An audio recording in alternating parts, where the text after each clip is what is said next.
வணக்க மக்களே, welcome to the venture show. இன்னைக்கு ஷோவில் நம்ம பார்க்க போகிறது அப்பா வாழும் வீடு அப்படின்ற ஒரு தமிழ் டப்டு மலையாள மூவியோட ரிவ்யூ. இந்த படம் பார்த்திங்கன்னா சாய்னா ப்ளே ஓடிடி ஆப்பில் அவைலபிளாக இருக்குது. இந்த படம் 2006 ரிலீஸ் ஆன அச்சனுறங்காத வீடு அப்படின்ற மலையாள படத்தோட தமிழ் டப்டு வெர்ஷன் அப்படின்னே சொல்லலாம். இந்த படத்தில் சலீம், பிருத்திவிராஜ் மற்றும் பலர் நடிச்சிருக்காங்க.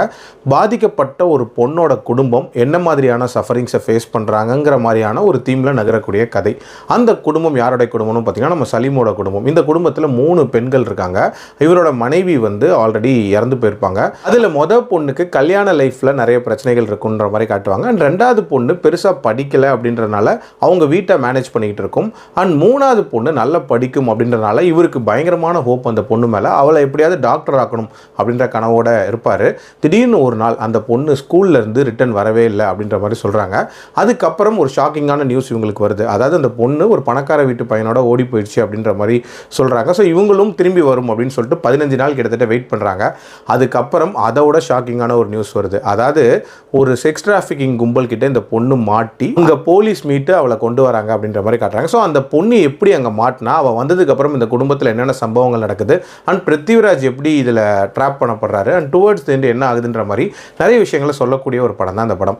எனக்கு இந்த படத்தில் பிடிச்ச விஷயம், ஒரு நடுத்தர குடும்பத்தில் இப்படி ஒரு ஷாக்கிங்கான இன்சிடென்ட் நடந்தால் அந்த குடும்பம் எப்படிலாம் பாதிக்கப்படும் அப்படின்றத ரொம்பவே நேச்சுரலாக காட்டியிருந்தாங்க அப்படின்னே சொல்லலாம். அதில் முக்கியமாக நம்ம சலீமோட பர்ஃபார்மன்ஸ் அப்படின்றது இந்த படத்தில் ரொம்பவே சூப்பராக இருந்துச்சு. அதுலேயும் கடைசி போர்ஷன்ஸ்லாம் ரொம்ப பட்டையை கிளப்பியிருந்தார். ஆல்சோ இந்த மாதிரியான மக்களுக்கு சட்டம் அப்படின்ற ஒரு விஷயம் தான் ரே ஆஃப் ஹோப் மாதிரி. ஸோ அந்த சட்டமே கை கொடுக்கல அப்படின்னும் போது இவங்க எப்படி உடஞ்சி போகிறாங்க அப்படின்றத காட்டுவாங்க. அதே மாதிரி இந்த சட்டம் யாருக்கு சாதகமாக இருக்குது அப்படின்றதையும் ரொம்ப நீட்டாகவே காட்டியிருப்பாங்க.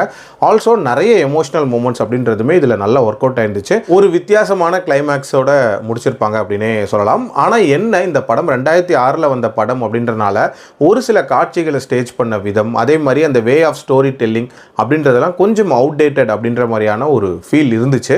மற்றபடி இந்த கதையில் இவங்க சொல்ல வந்த விஷயம் அப்படின்றது ரொம்பவே நீட்டான விஷயம் தான். கண்டிப்பாக ஒன்ஸ் ட்ரை பண்ணி பார்க்கலாம். என்னோட ரேட்டிங் இந்த படத்துக்கு 2.9 out of 5. அடல் கண்டென்ட்லாம் இல்லை, தாராளமாக பார்க்கலாம். மீண்டும் அடுத்த விமர்சனத்தில் சந்திக்கிறேன். நன்றி, வணக்கம்.